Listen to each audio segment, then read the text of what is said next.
people around them will lose the capacity to be compassionate. All of us have only a certain capacity to give without receiving anything back. But there comes a point where we just overflow.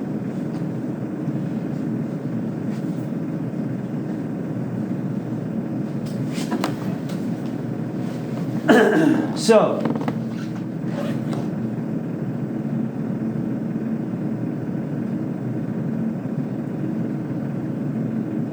the mother going to the father, telling him that whatever we want to do for this kid, we need to make sure that he never tastes, experiences the realities of life.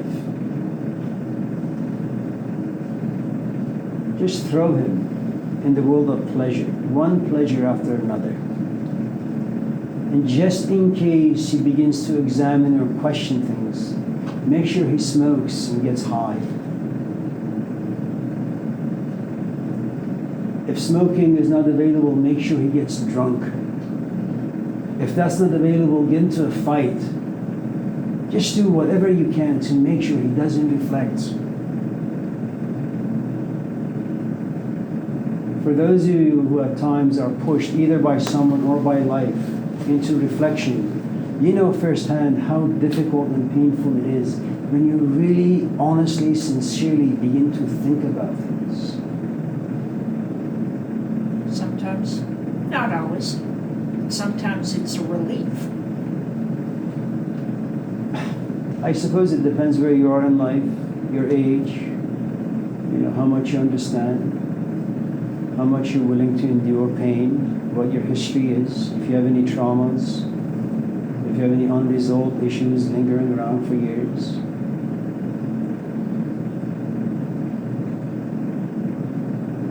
So what do parents do? Parents are good people. They really, really are. So his father builds him this great house. In fact, the father builds him a city. And he makes sure that his life remains innocent. Innocent in the sense that he's never pushed to think or reflect.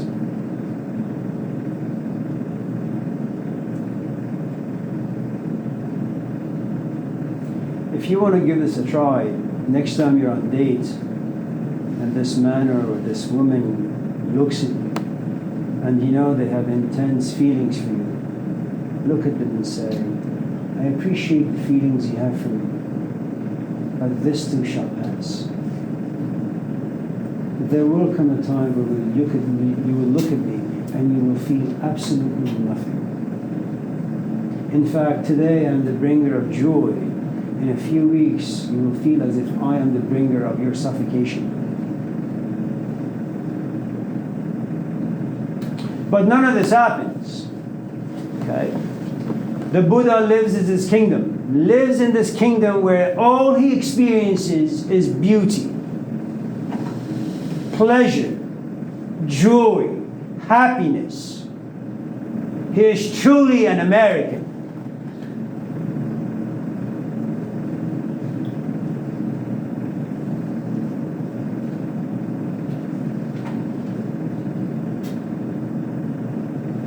How do you escape the realities of life? Pleasure. For those of you right now who may find me boring, and I don't really blame you, or find the conversation uninteresting, and again, I don't really blame you. Well, what the hell do you need to do to pass the next 2 hours? You have to daydream. You have to think about what the hell you're going to eat after class. What are you going to talk about with your companion? What movies both of you are going to watch? Where are you going to go and have dinner? That gives you pleasure. But the moment you sit here and say, what the hell am I doing here? Let me just pack my stuff and go. And then you're forced to say, am I going to pass? If he fails me, am I going to graduate? If I don't graduate, am I going to get a job? If I don't get a job, am I going to make money? These are difficult things. Imagine if you had a quiz at the end of the class tonight. That would be painful, I mean, wouldn't it?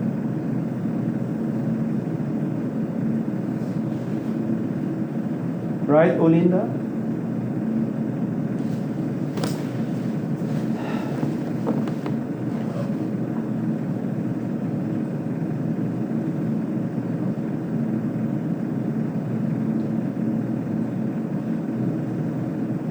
So we haven't even really talked too much about Buddhism, but however much we've talked about this tradition, let me just go back and bullet some of the important points.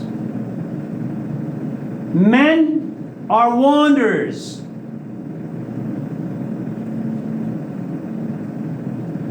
Women, who for the most part are mothers, they are grounded. Hello, Bridget.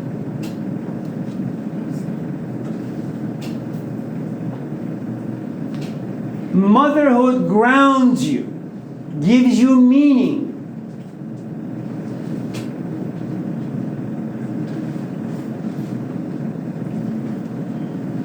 With some exceptions, if you're a man, there are only two options before you. You belong to the world of pleasure or you belong to the world of reflection. It's okay.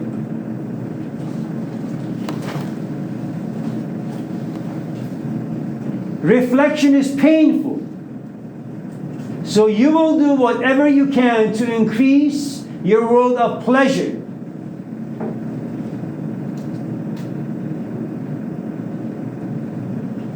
In pleasure, you build yourself a kingdom. In reflection, you create yourself a desert. In pleasure, you have friends.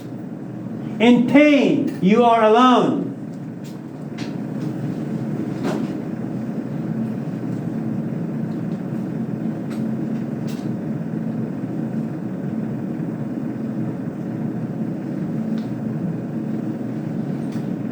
Most importantly, your parents are not there to understand what the hell is going on inside your psyche. That's not their job. In fact, for the most part of human history, parents were too busy providing, looking for food, shelter, clothing, physical security, to be around their kids. Kids were raised not only by their mothers, but the tribe. 50 people, 60 people. So all this emotional garbage that kids now feel, relatively new. I'm not saying you don't have the right to feel however it is that you're feeling. All I'm saying is these are new phenomenons. It's not like the first time that your father has not been around. We have been warrior cultures for many thousands of years. Your father goes out and never comes back. That's just the way things are. You're not paralyzed for the rest of your life. You want to know how parents discipline their kids? Not by sitting them down and having a conversation. They got slapped, spanked, punched, kicked, and none of them suffered trauma.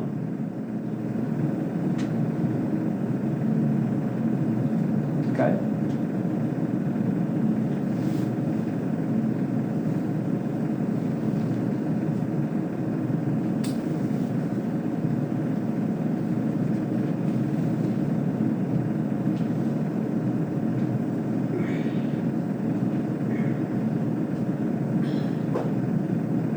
For about 19 or so years, the Buddha just have fun with life. It's like any young kid. They just have fun. And then one day he goes out and he sees something. And he sees something that he has seen 1,000 times. It's not like it was his first time seeing this thing. He has seen it 1,000 times.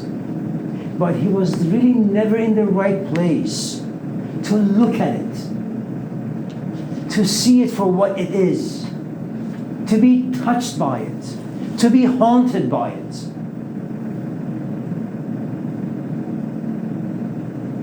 Every single one of you in this class exists in a relationship, romantic or other kind.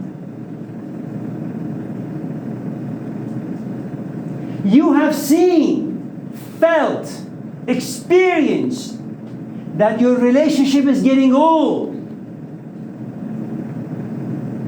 You see wrinkles on the face of your relationship, whether it's with a movie that's slowly tiring you out, a book, it matters very little.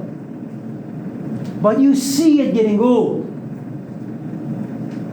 It's no longer as exciting, as inspiring, as lively. Go back in time. What do you see about yourself? You have a bike, but now you want a different bike. Your parents don't sit you down and say, honey, let me tell you why you desire a new bike. Our neighbor Johnny, his father has money. Bought him a bike that has a motor on it. Your bike, you got a pedal. You see this bike, and all of a sudden your own bike becomes a thing you no longer desire. This new bike creates desires inside you. You come to me. You throw in my face your innocence. You manipulate me by the way of your facial expression, and I am moved. No one talks to us that way.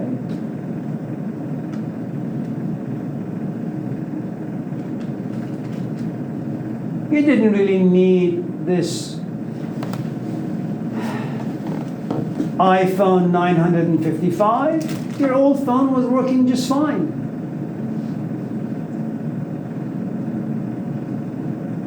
And we keep reincarnation, you see.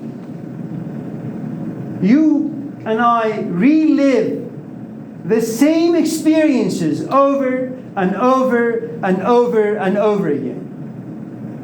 Nothing is ever new in life. Everything is groundhog. But it's too difficult to bear this reality. You sit in this class and you get bored. You really think this is the first time you've gotten bored?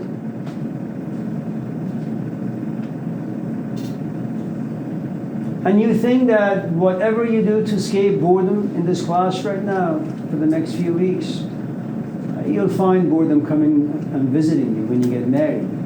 You will look at your companion. He'll bore you. You will look at your life. It'll bore you. We see all of this around us on a daily basis. For those of you in this class who are friends and you exploit their ears, what exactly is it that you talk to them about? Same old goddamn stories.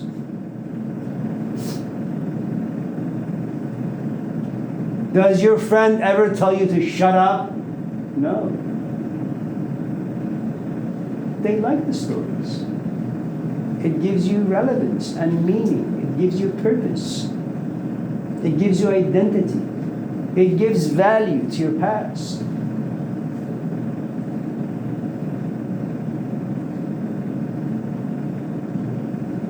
Now, some of you in this class may desire to understand, to be touched by this first reality called old age. But you need to understand the subtlety of the story. The Buddha has seen it 1,000 times, but he was never impacted by it.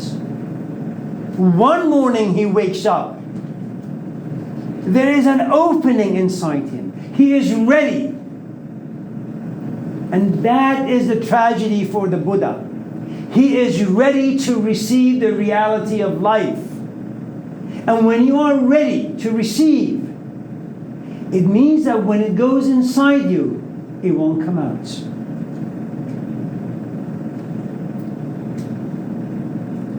You know, Tolstoy was a messed up human being. When he was 15, he asked, "What is the purpose for my life?" He didn't have the answers.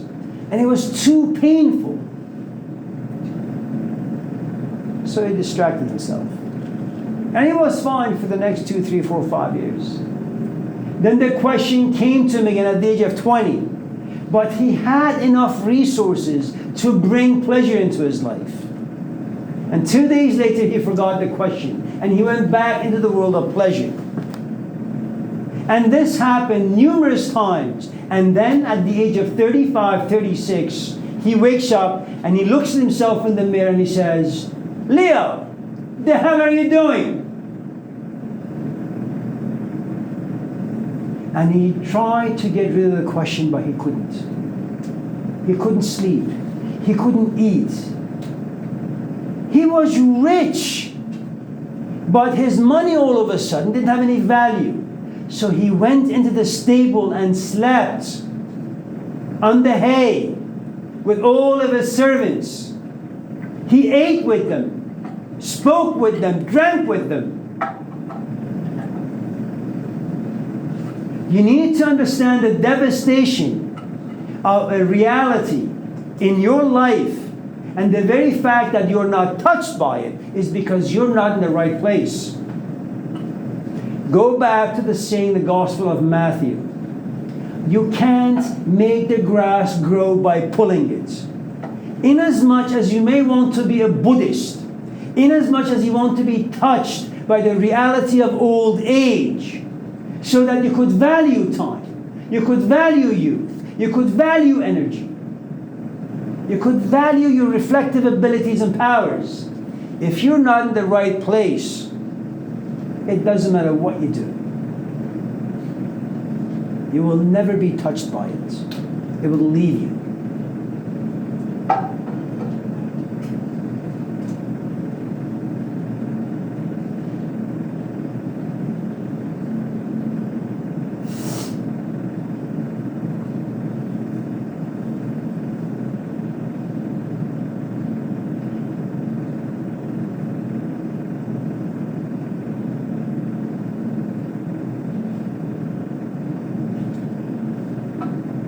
And remember, no one knows how to make anyone ready for this stuff.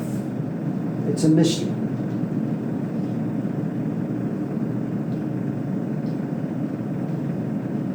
There was a Russian Armenian philosopher named Gurdjieff. Before his death, he looks at all of his students and he says, "I leave you all this mess. You guys go figure it out." Before the Buddha dies, he says, "I leave you this mess. Don't be in a rush to understand things. Go slow. No one can rush into understanding and no one can be forced to understand. It doesn't work that way."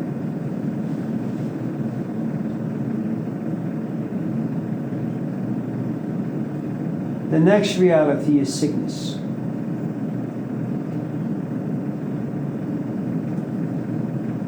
And yes, it's true.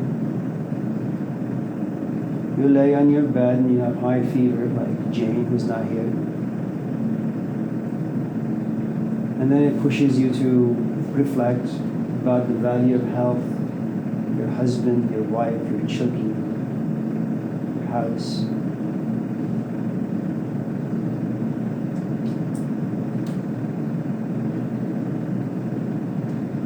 But the truth is, old age and sickness, they're siblings, they're cousins.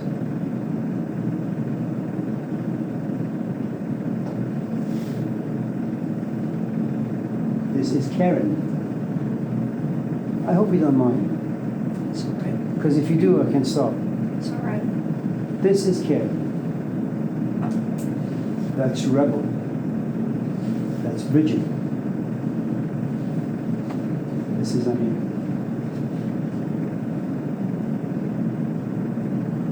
The three of us, four of us in this class, are physically healthy. Because when you age, psychologically you become sick. Because you look yourself in the mirror and you see wrinkles. You look yourself in the mirror and you look at your past and you regret. You look yourself in the mirror and you say to yourself, I didn't really value time. I had all these options before me, yet I chose to be with an alcoholic. How stupid.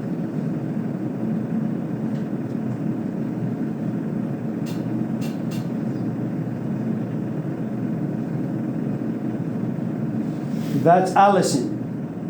May I? I met her in 2001, 2, or 3, I'm not sure. She was only 20, maybe 21. She came in to the class as a guest with her mother, Carolyn Cullen, the wife of Steve Cullen. After class, I say, so, Allison, what are you doing? Oh, I just graduated from Davis. In what? Psychology. What are you going to do? I don't know. I'm just going to take a break. In front of her mother, I put my hand around her neck, pushed her against the wall. Benjamin, what? I'm just joking. I said to her, listen, you're young. Go to school. You don't need a break. If you focus for just another couple years, you will have your master's. If you focus a few more years, you'll have a PhD. All of this before the age of 30. And then you have the next 50 years of your life to waste. Don't waste it now. Did she listen? No. Why? She was not in the right place to understand the wisdom gained through experience of a 40-year-old man.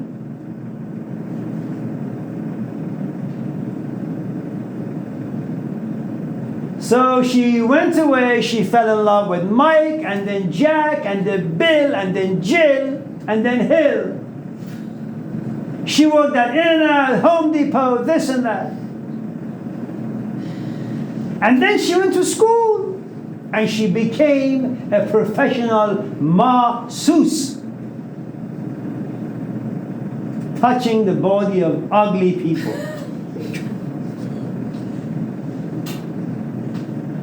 It's disgusting. Then I tell her, go to Sac State, major in humanities, 2 years. I will give you a job at Laney. Just, yeah, that sounds really good. She goes. And I warned her, it's not going to be fun. If anything education is good for is to kill you from the inside.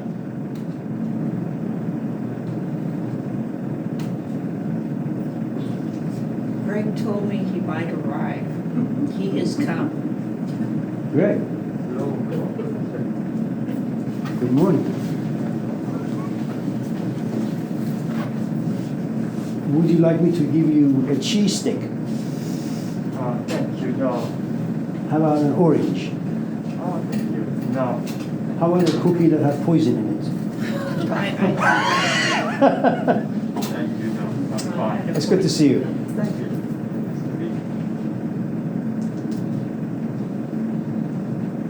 I told the instructors they're going to be boring, but just do it. 3 weeks into the semester, she sends me a text. Amir, listen, I am dying. They're killing my soul. I can't be in the school. She drops out.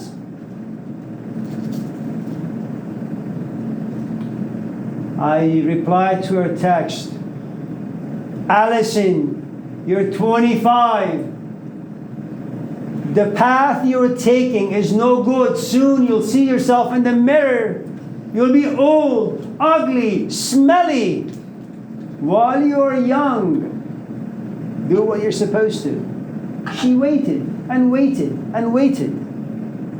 It's only 5 years ago she came to realize that the path she was taking in life is leading her nowhere, really. She went to school. She suffered these horrible, boring instructors, much worse than I. And eventually she got her degree, a master's in the humanities. She now teaches 6, 7, 8 classes a semester. She comes to life in the classroom.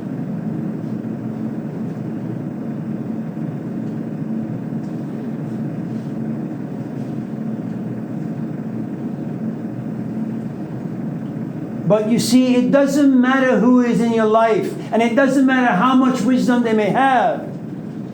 If you're not ready to hear, you will never be moved. Old age is a messenger. And the message it has is, you'll look bad. You will lose abilities. You will reflect back and you won't like what you see about your life.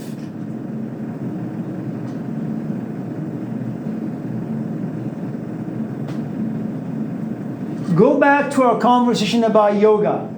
Union. To join something.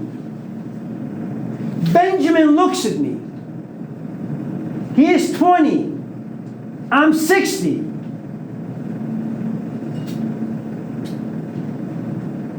I am a great messenger for him. And I don't need to open my mouth. He just needs to look at me and see the impact of time on my face. He needs to see his future in me. That he too will lose his hair. He will look bad.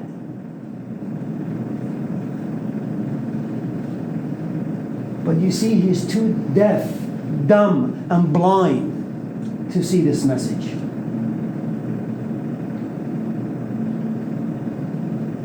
And so this message will remain not so received.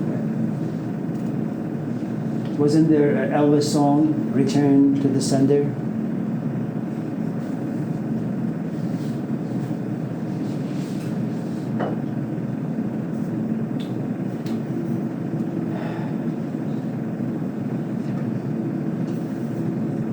But when he looks at me, something else must happen to him. My presence, which is a reflection of him 20 years from now, must sicken him.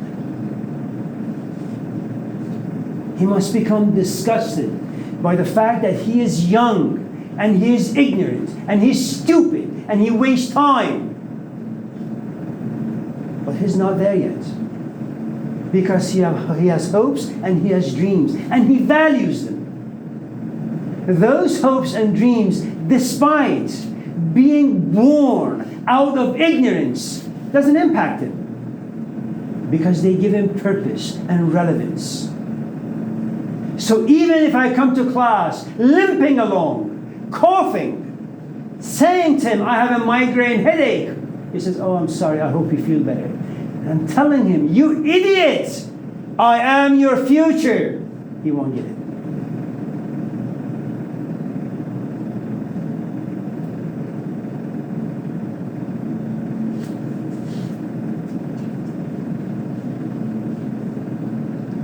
And then next week, Monday is a holiday, of course. Tuesday, he'll come to class. And he won't find me. He'll find Chris. And because Benjamin loves me so much, he will look at Chris and asks, where's Amir? And Chris will say, he died. Thank God, I have a job now.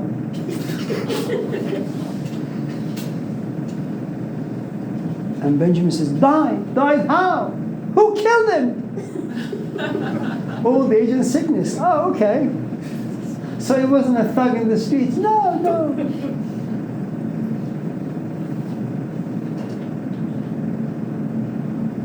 And so he'll ask, well, where is he going to be buried? Well, his wife said in the backyard. Well, can I go pay my respects? Absolutely. He comes to the backyard, pees on my grave, and then goes home. And the reason why my sickness and my death doesn't have very much of an impact on him is because there is no yoga, there is no joining there is no marriage there. He looks at me from a distance. He thinks that I'm very different from him, that we are separate when in fact we're not.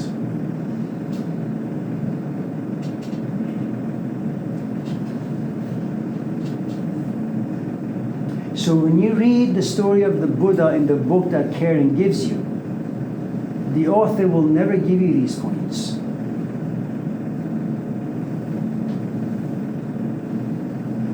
The author fills the book with information and data. But that's not what the story of the Buddha is about.